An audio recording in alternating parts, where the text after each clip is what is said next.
and he proceeded to take a picture of the bag on his head while my dog was limp.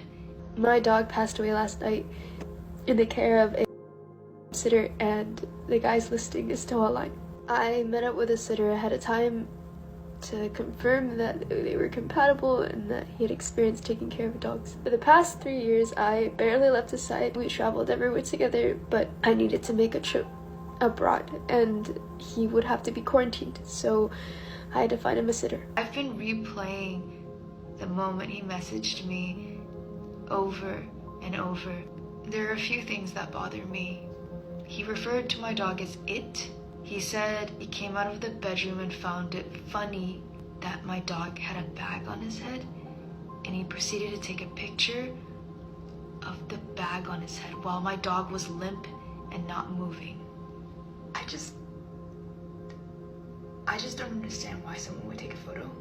It was an awful tragedy for Toxic Bunny, and she needed answers desperately. She revealed the devastating text she received from the dog sitter that night.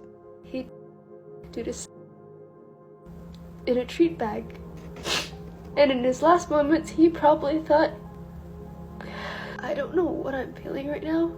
I can't tell if it's sadness or anger or frustration. I understand that dogs are not the same as humans, but to me, he was my family regardless. There also aren't many resources telling you what to do after your dog passes away due to negligence of a sitter. I feel like it's just been really numb. I don't know if this is just how some people cope with trauma, but I've just been blanking out a lot. Maybe I'm in denial. It's filling a void, right? Distracting your mind, because if you're left alone for too long, you overthink. Toxic Bunny wasn't sure what she could do with these messages, but viewers were quick to offer legal advice to help resolve the situation. Because of all your overwhelming support and suggestions, I now know I need to get to ASAP, even though I can tell that I'm struggling to confront and even send out emails. I've also emailed her back after 2 days. This is how I responded. Initially, I was really frustrated at how it felt so systematic and cold, but I understand this is probably how they protect themselves legally. And from all your responses and advice, these are the most urgent questions that we need to ask, so I'm going to send that out today. We'll probably hear back in 1 or 2 days because it is the weekend, so if there's anything else you think I should ask, please let me know. And if you know any resources in the Ontario area, please let me know as well. I just don't really want to talk to a stranger right now, so if it's someone you trust. Acting on the advice, Toxic Bunny reached out to the hospital, but it turns out they were communicating with the dog sitter instead of her. 4 days after the incident occurred and my dog passed away, I reached out to the pet hospital to ask for an. They said they would reach out and follow up on Monday, and I never received a follow-up. A week later, I made another call, and that's when I discovered that they had been sending emails to the pet sitter's girlfriend. She never bothered to tell me she was receiving emails or forward any of these emails to me.